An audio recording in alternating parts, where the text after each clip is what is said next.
So what got you saying, hey, I've got to do this now. I've got to run for office. Something's got to be done. The simplest way to put it is this. I have interviewed pretty much everybody. I mean, I've been interviewed. I've been on hundreds of radio programs. I've written for magazines. I've been written about in newspapers and magazines. I've interviewed, I'm friends with Laura Ingraham, although I hadn't talked to her in a year, but I've interviewed F. Lee Bailey and all, half the senators in the United States, Rand Paul, Ron Paul. I've interviewed, the governor. I've interviewed other governors from other states. I have interviewed numerous United States senators over the years, and Allen West, and I mean the list is just long. I mean, if you go on the the old Heart of Alabama, or rather Heart of America website, no longer exists. It's now Heart of Alabama for this for the purposes of kind of consolidating my efforts. But the bottom line for me, Chris, is considering the fact that I have interviewed probably 200 to 250 politicians over the course of my career, I just got sick and tired of getting the same answer from every one of them every single time on issues that affect the state of Alabama. It became very frustrating.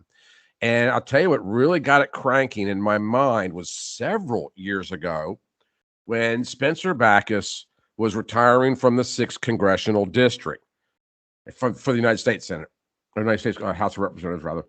And this is the House seat now that Gary Palmer holds. But when that election was occurring during primary season, I don't even remember how many people were vying for that seat. It was like 7 or 8 people. Every one of them, every last one of them ran on a platform of, I'm going to repeal Obamacare. And I'm thinking to myself, is there any originality out here? Why should I vote for this candidate over that candidate if both of you are saying the exact same things? And this translates into Montgomery as well. We have an issue that the United States of America is not a democracy. We are a representative republic. This also carries over into the state of Alabama. We have representative form of governments while we have Senate and House districts. There are too many people that run for office in the state of Alabama that run on platforms that they would never have the opportunity to affect. And when I hear somebody that wants to go to the Alabama State House and they're talking about fighting back against China, it just drives me nuts. It absolutely drives me nuts. Now, I understand voting on legislation that might have some effect on how the state might do a business dealing with a Chinese-based firm.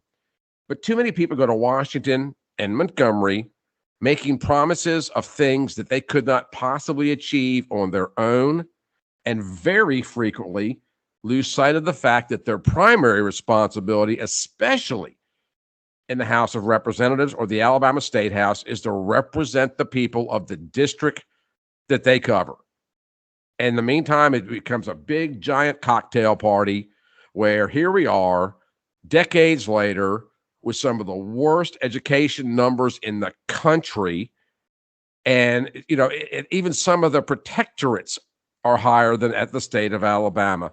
That is ridiculous. And it's the same argument we have had. I'm 60 years old. These are the same issues we've been dealing with since my daddy moved me here at 7.